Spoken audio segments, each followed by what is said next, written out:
Assalamualaikum warahmatullahi wabarakatuh. Waalaikumsalam warahmatullahi wabarakatuh.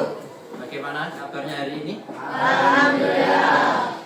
Siap untuk pembelajaran hari ini? Siap. Kalau sudah siap, saya mau silakan satu orang pimpin untuk berdoa dulu.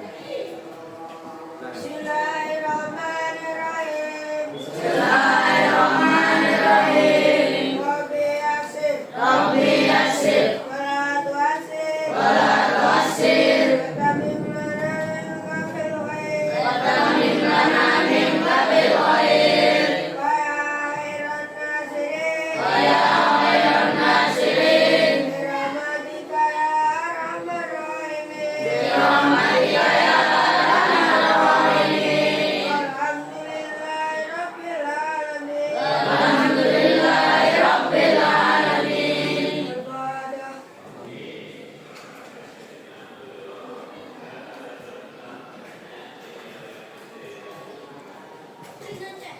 Baik, terima kasih. Saya mau absen dulu. Hari ini ada yang tidak masuk? Berapa anak?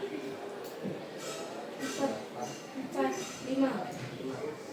Oke, siapa namanya?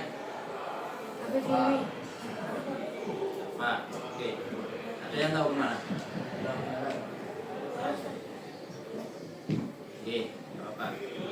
Kemudian hari ini kita akan belajar tentang misi dakwah Rasulullah. Apa tujuan kita mempelajari misi dakwah Rasulullah itu? Tujuannya adalah kita belajar untuk meneladani misi-misi dakwah Rasulullah SAW. Manfaatnya apa untuk kita? Yaitu kita mampu meneladani akhlaknya Nabi Muhammad SAW yang mulia. Seperti apa? Seperti ada kejujuran, kesabaran, belas kasihan, dan keadilan. Untuk itu, sebelum saya masuk ke materi, saya mau memberi pertanyaan pemantik buat kalian. Nanti saya bacakan soalnya, silahkan angkat tangan yang mau menjawab. Oke? Pertanyaan yang pertama. Pada usia berapa Nabi Muhammad SAW diutus Allah menjadi Nabi dan Rasul? Ada yang bisa jawab? Oke, Mas Hafiz, silakan. 40 tahun. Terima kasih Mas Hafiz. Oke. Pertanyaan yang kedua. Apa wahyu pertama yang diterima Nabi Muhammad SAW? Angkat tangan siapa yang bisa jawab? Mas Hanif. Surat Al-Alaq. Betul sekali. Tepuk tangan buat teman-teman kami. Adapun misi dari dakwah Nabi Muhammad SAW itu di sini dijelaskan ada 3 poin. Yang pertama apa? Yang pertama itu sebagai rahmat bagi seluruh alam semesta. Maksudnya apa? Maksudnya adalah kehadiran Rasulullah SAW di tengah-tengah kondisi jahiliyah membawa perubahan yang positif. Rasulullah SAW mampu membuat masyarakat Mekah dan Madinah serta daerah sekitarnya berbondong-bondong masuk Islam untuk mengamalkan ajarannya. Dan tinggalan Nabi Muhammad itu bisa kita rasakan sampai sekarang. Kemudian misi dakwah yang kedua adalah sebagai pembawa kedamaian.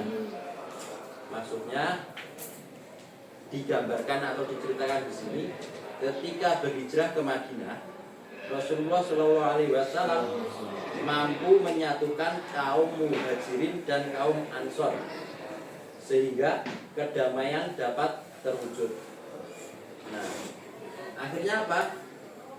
Akhirnya dengan kerjasama antara kaum Muhajirin dan kaum Ansor, pada waktu itu kota Mekah dapat ditaklukkan oleh umat Islam. Nah, itu terjadi ketika kekuatan umat Islam sudah kuat-kuatnya. Ada kerjasama antara kaum Muhajirin dan kaum Ansor. Kemudian yang ketiga, Misi dakwah Rasulullah yang ketiga adalah sebagai pembawa kemajuan masyarakat. Artinya Rasulullah itu adalah pemimpin yang sempurna. Contoh pemimpin yang sempurna. Maksudnya apa? Ketika memimpin Madinah, Rasulullah SAW berusaha mencari terobosan untuk memajukan masyarakat dalam berbagai bidang. Salah satu bidang yang beliau kembangkan adalah bidang ekonomi. Rasulullah menghapuskan praktek riba dan sistem perdagangan yang tidak sesuai dengan ajaran Islam. Di bawah kepemimpinan beliau, kesejahteraan hidup umat Islam di Madinah bisa meningkat. Itu tadi 3 contoh misi dakwah Nabi Muhammad yang harusnya juga masih banyak misinya, cuma hari ini kita sampaikan 3 dulu saja. Bisa dipahami? Kalau bisa dipahami, untuk menambah pemahaman kita pada materi hari ini, kita akan belajar berdiskusi kelompok. Nanti saya akan buat kelompok. Nanti dari kelompok-kelompok itu menyampaikan diskusi-diskusi yang sudah dibuat. Bisa dipahami? Perjuangan dakwah Nabi Muhammad SAW. Perjuangan Nabi Muhammad SAW dalam menyebarkan Islam di Mekah penuh dengan rintangan dan cobaan. Beliau memulai dakwah dengan mengajak orang-orang dekatnya, namun terdapat penolakan dan cemoohan. Kaum Quraisy, suku yang sangat berpengaruh di Mekah, merasa terancam dalam ajaran Islam yang bertentangan dengan kepercayaan mereka terhadap berhala. Berbagai upaya dilakukan untuk menghentikan dakwah Nabi, mulai dari godaan harta, ancaman kekerasan, hingga boikot sosial. Namun dalam kesabaran dan keteguhan iman, Nabi Muhammad SAW terus berdakwah baik secara sembunyi-sembunyi maupun terang-terangan. Meskipun terhadap tantangan yang berat, beliau tidak pernah menyerah dan terus mengajak manusia untuk menyembah Allah Subhanahu wa Ta'ala yang Maha Esa. Perjuangan Nabi Muhammad SAW di Mekah menjadi teladan bagi umat Islam tentang pentingnya kesabaran, keteguhan iman, dan perjuangan menegakkan kebenaran. Terima kasih kelompok 1. Beri tepuk tangan buat kelompok 1. Tantangan yang Rasul hadapi selama menjalankan misi dakwah. Selama menjalankan misi dakwah, Rasulullah SAW menghadapi berbagai tantangan berat yang menguji iman dan kesabaran beliau. Penolakan keras kaum Quraisy menjadi hambatan utama kaum Quraisy.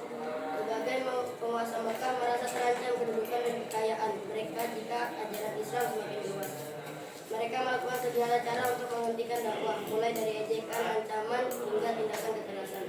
Para sahabat Nabi juga tidak luput dari siksaan. Mereka diboikot, diusir dari rumah, bahkan disiksa secara fisik. Namun dengan keteguhan iman dan dukungan para sahabat, Rasulullah SAW terus berjuang menyebarkan Islam. Beliau mengajarkan kesabaran, keikhlasan, dan pentingnya menjaga persaudaraan dalam menghadapi cobaan. Perjuangan Rasulullah SAW ini menjadi inspirasi bagi umat Islam hingga kini, menunjukkan bahwa dalam menegakkan kebenaran pasti akan ada rintangan yang harus dihadapi. Islam mengenai semenanjung Arab, kota Makkah merupakan pusat perdagangan yang ramai dan memiliki kerajaan budaya yang unik. Namun masyarakat Makkah saat itu hidup dalam zaman jahiliyah, yakni masa kebodohan dan penyembahan berhala.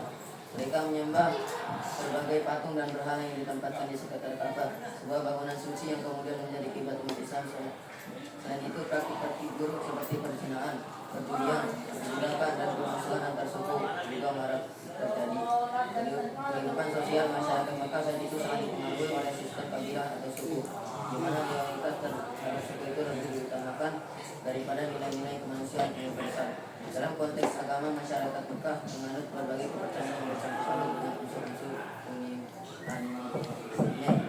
dinamisme dan politisme.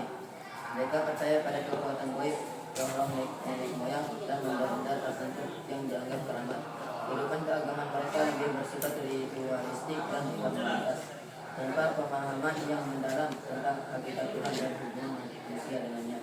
Tepuk tangan buat kelompok 3. Demikian tadi materi yang sudah saya sampaikan. Kita juga sudah berdiskusi banyak tentang materi hari ini. Semoga bisa dipahami semua materinya. Kemudian saya ingin salah satu dari kalian bisa menyampaikan kesimpulan pembelajaran pada hari ini. Siapa yang bersedia menyampaikan kesimpulannya? Ya, silakan Mas. Berdiri ya. Oke, silakan. Kesimpulan, isi dakwah Nabi Muhammad SAW merupakan salah satu tahap penting dalam sejarah Islam yang berlangsung sebelum hijrah ke Madinah. Berikut adalah kesimpulan dari materi tentang isi dakwah Nabi Muhammad SAW. 1. Nabi Muhammad SAW diangkat menjadi Nabi dan Rasul oleh Allah SWT pada usia 40 tahun. Ia diberi tugas untuk menyampaikan pesan Islam kepada kaum di Mekah. 2.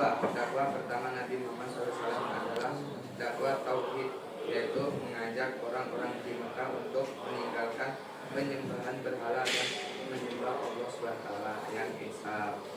3.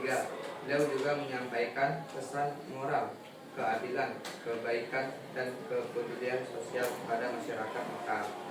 4. Pada awal-awal dakwah, Nabi Muhammad SAW melakukan dakwah secara rahasia dan hanya kepada keluarga dan sahabat terdekat untuk menghindari konflik terbuka.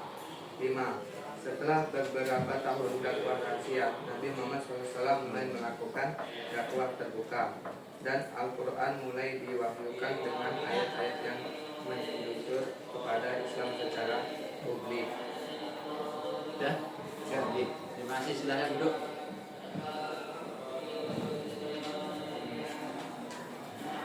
Sebelum kita akhiri pertemuan hari ini, ada yang mau ditanyakan lagi?